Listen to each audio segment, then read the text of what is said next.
The Morgan Report with David Morgan. David Morgan of themorganreport.com with the weekly perspective for the week ending 25 June 2021. Well, I will start with the stock market, and I only have a few sentences. Maybe one will suffice. The Nasdaq breaks out to a new record. So, as I've been saying over several months, regardless of fundamentals, the stock market, U.S. stock market, continues to go up and up and up. And here we are again with a new record for the Nasdaq.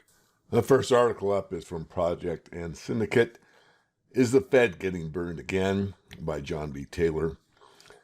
Interesting read, a few minutes. Talks about Arthur Burns during the Nixon administration, who was the teacher of Milton Friedman. And he was so worried about inflation. From my memory, it was about 5%. Wrote a letter to Richard Nixon, said, "This is unbelievable. The economy's changed. It's not monetary policy. You need to implement wage and price controls." Nixon did. And of course, like anything that's micromanaged, it just caused all kinds of problems. So I think it's something you can look back in history. It's talking about, what we're doing now. My perspective is, of course, it's much worse. Monetary policy has been a complete and dismal failure. And I will comment about capitalism, or actually more term I like, free markets. There really haven't been free markets in the United States. Capitalism gets a bad riff these days from my perspective, but there isn't much. It's really a controlled economy. It's controlled differently than it would be, let's say, in the CCP, but it nonetheless has a lot of controls.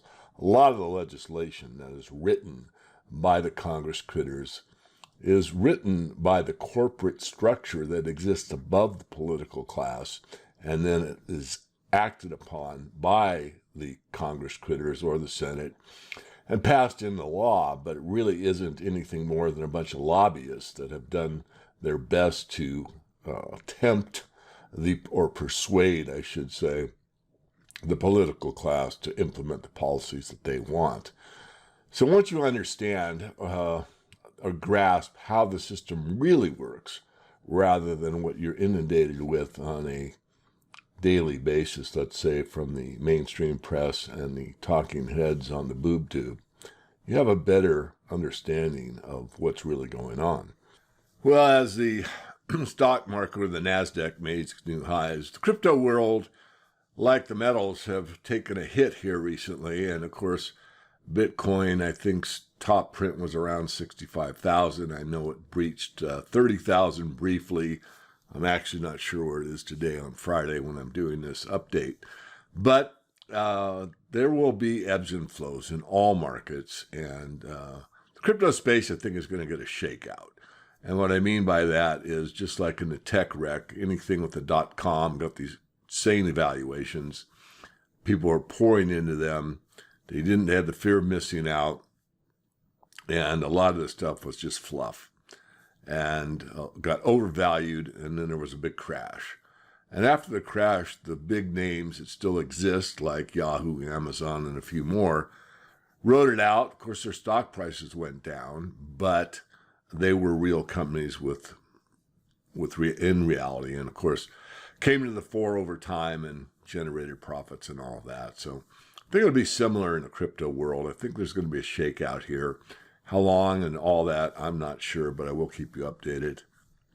One of the subscriptions I have is to Reason Magazine. It's based pretty much on logic, not totally. It's hard to base anything on logic when you're talking about the political structure. But here we go, a new $1.2 trillion bipartisan infrastructure plan to be partially funded by stepped-up IRS enforcement. And of course, this is what most people would say, the government's doing something. The government's providing, infrastructure. And in a way, I guess I have to say yes. But really what I want to emphasize is that $1.2 trillion doesn't come from government. It comes from the tax base or borrowing from the Federal Reserve that the tax base is required to pay back over time. So it's the people that are putting together this bipartisan infrastructure plan. Yes, government is implementing it, and government is notorious for doing things in a very cost inefficient manner. In other words, there's a lot of pork and fat in almost anything that the government touches. So, and I would say this about the R's as well as the D's, does not matter to me. As I've said many times, if you follow my work, I am pretty much apolitical. I think equally about both parties, and I don't think much about them. We've all been told that the inflation is transitory, and this is a tough one for me. I do see that it could look transitory because of the eviction moratorium being lifted sometime in some states earlier than the mandate. And of course, this could cause, and I believe will cause, a deterioration in the commercial real estate market. And of course, the headline here, the eviction moratorium is killing small landlords, says one, as ban extended another month. So that could dip and make the inflation rate look less. So I don't think that this dip is going to be very long. And inflation is more of it's not so much of a monetary policy, which it is theoretically, but it really implements from a mindset. In other words, when people believe there's a lot of inflation, that their dollars are buying less and less, then they get excited about it, and that's when it picks up. It's the velocity of money. Money turnover does matter, and when people are spending everything they've got for more food or to save in precious metals or to buy another home to rent for rental income or whatever the case may be, when that accelerates, that is a psychological phenomena, and that's what really takes place. So that is starting, I do believe, in a strong way. And I think it's borne out mostly in the housing sector. And of course, food you can't get away from because grocery bills continue to go higher and higher. So we'll see if this has any effect, and the Fed will come out and say, see, we told you it was transitory. Could happen. I'm not sure. If it does, it won't last long. This is an interesting one from CNBC. Federal Reserve gives U.S. banks a thumbs up as all 23 lenders easily passed the 2021 stress test. I really don't know what I want to comment on. I mean, I just read the headline. Obviously, I'm not going to change that. I'm just wondering if this is a precursor to a bank run. It proves that this is incorrect. Excuse my sick humor, but stress test based on what? Funny money that you can print into infinity, and Federal Deposit Insurance Agency that absolutely couldn't cover hardly any withdrawals. But anyway, the banking system at this point is beyond belief. I think most of you know that if you studied it at all. Definitely would recommend, if you haven't already, go to goldsilver.com this weekend and listen to Silver while I'm doubling down here. Adam Taggart, Jeff Clark, and my friend Mike Maloney. They're all friends, but I know Jeff and Mike pretty well. I think I met Adam once. I know I've talked to him on the phone several times. Regardless, the metals got hit. Lots of paper sales. It was coordinated with this talk about interest rates. So people get the idea that interest rates are all powerful, and if the Fed raises interest rates, it's going to kill gold. And that is a coordinated effort, in my strong opinion. It really, interest rates moving up just a few basis points here and there isn't going to kill the gold market, but they're going to make it act as if it does and brainwash some people that don't see through their ruse. Believe me, what's going on in the financial markets now is getting very close to the cliff, and it will take place. And as this unravels, the metals will be a safe haven, and it will be sought by very many. It took a lot of paper to get these markets to sell off, and that's all it was. As I said last week, it was a futures-driven situation, not a physical-driven situation. And I'll add on to that. One of the better-known retail dealers has emphasized how much precious metals was bought during this whack down. And it's still there. I mean, it's going sideways. It's pricked up slightly. Gold actually a little more than silver, but it still has a long ways. Silver has to move up about $2 to go back to the top of the channel, which is about $28. And it will. I still expect higher prices by the end of the year. As an ambassador for Load, there was some pretty big news this week. I am on ag.load.one, and I hit the news tab. Lots of news that's going on with the Load project, which I'm an ambassador for. And you might want to look at some of these over the weekend. Load presents at the Settle with Metal at the 20th Annual SEAA Conference. Talking, this first one up is New Kid on the Crypto Block, talking about the bridge between currency and crypto stable coins. And lastly, something that I've been asked about and many in the community for Load over and over again, and the AGX, which is the silver token, and the AUX, which is the gold token, backed by physical metal that you can take delivery of, go live June 29th on Hotbit. The wait is over. LoadPay is excited to announce AGX and AUX coins listing on the Hotbit exchange going live on June 29th. So that's pretty big news. And if you're interested, you can get more information by going to ag.load.one. Not a lot to say on my tweets this last few days. Obviously, it's at SilverGuru22. If you're inclined, I'm up to like 50,000 followers. Thank you, everyone. And I do retweet a fair amount of things I read on Twitter and I find very useful. You can go ahead and scroll through these. Not all these are mine. I guess all these are, because I'm on my homepage. So have a look. This is an oldie but goodie. Not that old. It was a trip to the Silver Valley. I've been over there many, many times. A young guy met me at the local watering hole and wanted to have a picture, so I was happy to do it. Long day, but I still try to have a smile.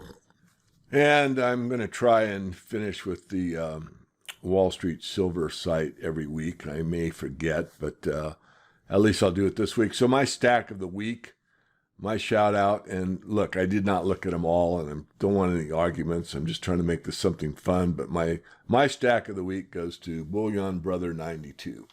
Posted this an hour ago from the time I'm doing this video, which is midday Friday, the 25th. That is one heck of a stack, and I love it. He's got a lot of 1 ounce rounds and government minted coins, and he's got these bags over here, and he's got obviously minted government minted coins, it looks like. So quite a stack. Congratulations, Bullion Brother 92. As far as I'm concerned, David Morgan calls you the stack of the week on Wall Street Silver. And I think for my humor of the week on Wall Street Silver, it has to be this one. I've been stacking since January. When will the silver price explode? Under that, I've been stacking for 20 years. Patience. And silver does have a propensity to scare you out or wear you out. It gets these large moves very quickly, like it did from the financial crisis in 2008, which it spiked low down to just under $9. And from that point, caught a bottom and moved all the way up to 50 in a fairly short amount of time. So it was a over 500% move. And that's typical of silver. Right now, we are consolidating again around the 26, 28 level. Once it breaks out in the 30s, it may start taking off. We'll see. I think something to point out here is I was asked this on an interview I did earlier today. And that is, well, when's gold going to explode? When's silver going to explode? And it's always this explosion that people are looking for. But if you look at gold from the beginning of this bull market in the early 2000s at $252 an ounce, it went up for 11 straight years. So every year, gold was higher year over year. Yes, it went up and down and up and down and up and down, but overall, it went up those 11 years straight. And I think the compounded rate was something like 18%. I'd have to look it up. But in other words, it was a great return. It was a nice return. It was something that people are happy with. Real investors, people that aren't looking for these unbelievable gains like you get in the penny stocks or in a lot of cryptos. But let's say in the investment community at large. So it did that. Now, if you take it from the last 10 years, from 2011 to 2021, gold has gone up and down and up and down. It's gone sideways for quite a bit. But if you still look at it over that 20-year period, it's still compounded about 9% a year, which isn't terrible. So I think the part that a lot of people are missing in the gold and silver community, and I'm not speaking directly to anyone in particular, is that they want an explosion. But they really do what they're supposed to do, to protect your wealth. And so that 25 cents that bought you a gallon of gasoline in 1965 will still buy you a gallon of gasoline in 2021. That's wealth protection. gold and silver. Silver does get more explosive, as I just said a minute ago, on the spiking, but I think some people expect too much out of these metals, and perhaps I'm one of them. But I do think there will be a time, and it's because of how critical this currency crisis is on a global basis, and I think you'll get a phenomenal spike.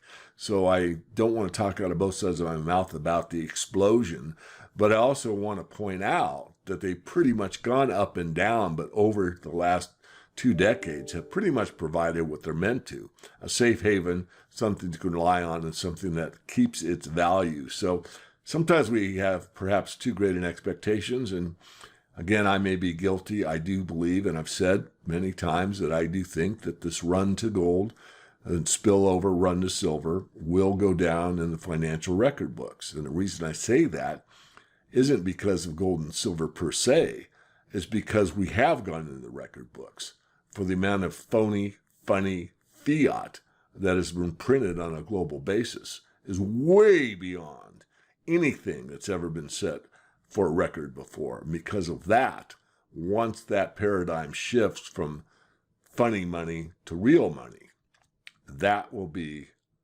the day of reckoning. So I'll leave it there for this week. Join me next week on the Weekly Perspective. This is David Morgan of themorganreport.com.